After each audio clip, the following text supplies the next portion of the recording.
Hello and welcome to the Coding Corner, Medical Coding Education. My name is Kristen Robinson. I am a coder, auditor, and educator, and I am the co-owner and founder of the Coding Corner. Today we are covering It's All About the Books. We're going to discuss the books needed to take the CPC exam. So our first book that we're going to discuss today is the CPT book. This is your current procedural terminology book. When we open the CPT book, we are first going to be looking at the introduction. So this includes the symbols, which could be resequencing, new codes, revised codes, or any other changes or additional information needed. They will use a symbol to signify that, and it is listed at the beginning of the book as well as referenced at the bases of all the pages in the book. Next, we have our modifiers. Modifiers are what we use throughout all of the CPT book for different meanings. So we have our CPT modifiers, our Category 2 modifiers, anesthesia modifiers, Level 1 CPT, and Level 2 HCPCS modifiers. Now, we will go into greater detail on another video as far as modifiers go. You can also check out the two previous videos I have already created on common and anatomical modifiers here on the Coding Corner YouTube channel. And then lastly, for the introduction of the CPT book, you have the place of service codes. Place of service codes are very important as it relates to billing procedures and exam codes. So we have everything from office, outpatient locations, as well as inpatient or outpatient locations, the emergency room, the ambulatory surgery center, and other therapy or behavioral locations. And just make sure that if you have your CPT book, you can follow along. So as far as the contents of the book itself, we have the introduction, which we covered on the previous slide. We have the illustrated anatomical and procedural review. So every single section of the body has different procedures that are performed. And it is very important that we know the location of the body, the location of the system, whether it be the front, the back, the upper, the lower, or the artery, vein, or other location based on the procedure or exam being performed. Now, the bulk of the book itself, or the meat and potatoes of the book, is broken down by what's being done. So we have the evaluation and management services, and this is exam services. So it relates to the place of service that it's being performed and the type of service that's being performed. So again, office outpatient codes, we have emergency room, nursing home, home and residence services. We also have the inpatient or outpatient hospital, the ambulatory service center. All of these locations have different services that are being performed, and you need to know the location. Some cases you need to know whether it is new or established, initial or subsequent, and the age of the patient, depending on the service you're billing. Next, we have anesthesia codes. Now, anesthesia is very unique in that usually it is only billed by the anesthesiologist or the CRNA. This is typically not a code section that's going to be performed by your primary care providers or your other surgical specialties. There are certain anesthesia services like conscious sedation where some providers do perform, but the vast majority of the anesthesia codes themselves are only billable by those anesthesiologists or CRNAs.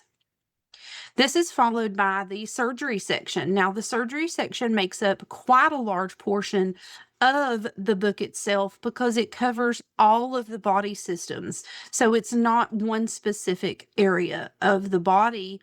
And those codes range from your 10,000 series to your 60,000 series codes. Then we have our radiology services. So this is basically viewing the body in different ways. This could be x-rays, ultrasounds, CT scans, MRIs, or other radiological supervision and interpretation or guidance. These are your 70,000 series codes. Next, we have our pathology and laboratory codes. These are our 80,000 codes. These are going to be specific to individual lab tests, pathology tests, and panels of tests. So there are testing out there that a panel could include multiple single tests into one complete panel where you would build one code versus multiple codes. And again, these are more specific to the path and lab section specifically, although there are certain specialties that also bill these services. Say, for instance, your primary care doctor in the office, if they run the labs themselves in the office, say, for instance, a urinalysis, a urine drug screen, or other simple blood testing that can be processed in the office, they will bill the 80,000 series codes. But the vast majority of these are processed in a external pathology or laboratory facility. Then we have our medicine service codes. Now, the medicine service codes also span across all the body areas and are billed based on what is being performed. These are 90,000 series codes. And like I said, this could be anything from a flu injection administration code. Also, this could be a other procedure code for a specific area of the body. This is followed by Category 2 codes. So think of Category 2 codes as the codes that are new technology or new services that are new or just being developed that don't have what we call a real code yet. So they develop a numeric alpha code that ends in the letter T, and this is added to the book and is intended to be billed until it is decided whether it's going to sunset, which means they'll delete it from the book because it's not being billed enough or used enough, or it has been billed enough and therefore they will create a regular code in the 10 to 90,000 series codes. Now, that varies from code to code. There are some codes that have lasted as a T code for a long time. And then there are codes where it's used so much that it develops into a real code very quickly, sometimes as soon as the following year. Now, in some cases, it could go multiple years without use and it still stays in the book because it's billed enough for them to still keep it, but not enough to create a real code. Lastly, we have our appendices, and we have A through T, and this covers our add-on codes, this covers revised codes, deleted codes, and other areas that are necessary to have additional information provided, like the vascular system within the lower extremities, because we have different territories. So just make sure that you know and understand the appendix in the back of the book. So when we're talking about the CPT book specifically, what service is being performed? Is it an evaluation and management service code? Is it a surgical service? Is it a vaccination administration, a anesthesia service that's being performed? Find out what it is that your provider is billing, or if you're studying for your exam, review the documentation in the question and find out what you're going to be looking for. Once you find out what exam or procedure is being performed, you're going to go to the index of your book to look up that code. So for instance, if you're looking up a evaluation and management service for a office outpatient setting, for an established patient. You're going to go to your index and you're going to look up evaluation and management services, office, outpatient, and then established. Office outpatient will be indented, and then established patients will be indented further, and it will give you a code section to then go to the tabular and find. So for an established office and outpatient evaluation and management service, those are codes 99211 through 99215. So then you would have to review the documentation to see what level is supported, whether that be based on medical decision making or time, and then you can pick the correct code from there. Our next book is going to be our ICD-10-CM, or the International Classification of Diseases, 10th revision, clinical modification. So here is our ICD-10-CM introduction. It explains to you how to use the ICD-10-CM book, what's new for 2026. It includes the conversion table for the ICD-10-CM codes. So I believe that this is very important because even seasoned coders sometimes need to refer back to this to ensure that they're following all the steps that are necessary to pick the most appropriate code. And by far, the most important section in this entire book is your ICD-10-CM official coding guidelines for coding and reporting. I highly suggest that if you're studying for your CPC exam or you're a seasoned coder, you need to get into your guidelines and you need to know how to apply them. You do not need to memorize the guidelines in order to pass the exam or in order to do your job. What you need to do is know how to apply them. You need to know what the sequencing order is, what is a code first, code additional, C also. All of those are very important to making sure you are billing and coding appropriately. This is followed by the index to diseases and injuries. So this is where you're going to start your ICD-10 search. So you're going to look up whatever that condition is. If you're looking up type 2 diabetes, the default code for diabetes is type 2, and the code would be E11.9. So once you look that up in the index, then you're going to move to your tabular. So we have a couple different tables there in the front of the book as well. You have the neoplasm table, which is for your cancers, both benign and malignant. Then you have drugs and chemicals, the table for external causes, and your tabular list of diseases and injuries. So the content for this book, I'm not going to go through every single chapter, but as you can see on the screen, we have 22 chapters that are covered in the book. Then you have your appendices A through F and your illustrations. Now, as you can see, this covers every body system within the body, and it correlates to different signs, symptoms, conditions, or diseases.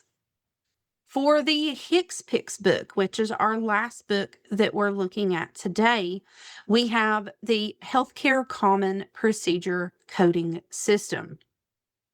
So when we are looking at the HCPCS book, your introduction is going to include how to get started with your HCPCS or HCPCS Level II, your coding standards for the HCPCS book, and the organization of the book. So you have the code index for your HCPCS codes, same goes as for the CPT book or the ICD-10 book.